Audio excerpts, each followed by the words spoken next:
Now, right now, MLK is shut down from Veronica Shoemaker to Michigan Link. And NBC2 has been on the scene for the last 3 hours.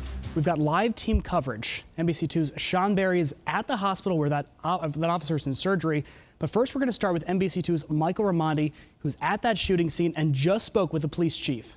And we're continuing to follow breaking news out of Fort Myers, where a Fort Myers police officer was shot tonight. He's now being treated at Lee Memorial Hospital. Let's go back live to NBC2's Michael Raimondi. He's at the staging area at the Dream Center on MLK Boulevard, monitoring both Fort Myers Police and LCSO that are on scene. Michael, what have you learned in the last 10 minutes since we talked to you? And Florida Governor Rick Scott took to Twitter in the last hour to offer support. Scott offered FMPD any resources they need. He writes, quote, "Our law enforcement makes unimaginable sacrifices every day to keep our families and our communities safe. We are praying for the brave officer shot tonight." And NBC2's Sean Berry is live tonight at Lee Memorial Hospital, where the shot Fort Myers police officer is being treated. Sean, what can you show us about what's happening? I'm told that we're actually having a couple issues right now with Sean, but we will be back to him in a minute. But this is also a reminder of another tragedy, that Fort Myers police officer Andrew Widman was killed in the line of duty 10 years ago on Tuesday. Now, he was gunned down in downtown Fort Myers. He was there trying to break up a fight. It happened on Hendry Street as people were leaving the bars at 2 in the morning.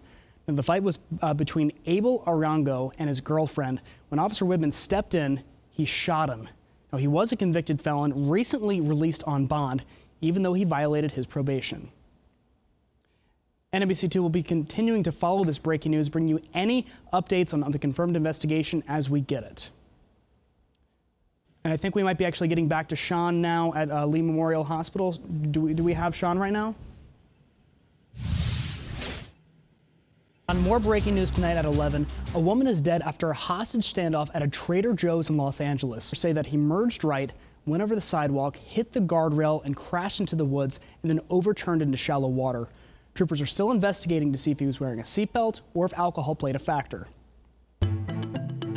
And the teenager accused of killing a parent of a Parkland student who survived February's massacre turned himself in on Friday. Deputies say that 19-year-old Tyrone Fields shot and killed Ayub Ali during a robbery. Now, 2 of Ali's children survived the shooting at Marjorie Stoneman Douglas High School.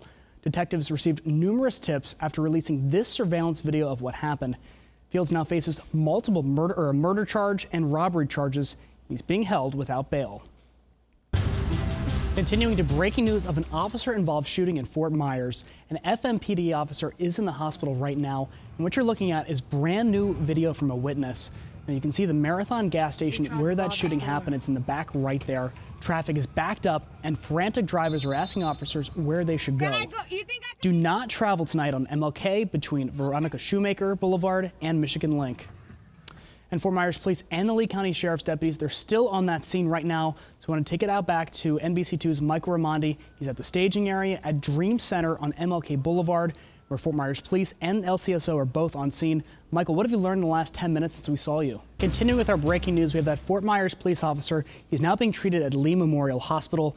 That's where Sean Berry is live from. Sean, what have you learned about his condition so far?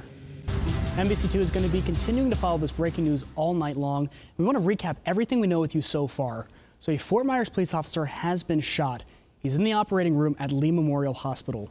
Other Fort Myers police and Lee County deputies are still at the scene where that officer was shot. Now, we know that he is seriously injured. The suspect is also injured and in custody. The shooting happened around 7:30 near the Marathon gas station off Martin Luther King Boulevard. There's still about 20 to 30 police cars and sheriff's cruisers in that area. Traffic is closed down to the public, and it may be like that for hours. Right now, police are out there looking for witnesses.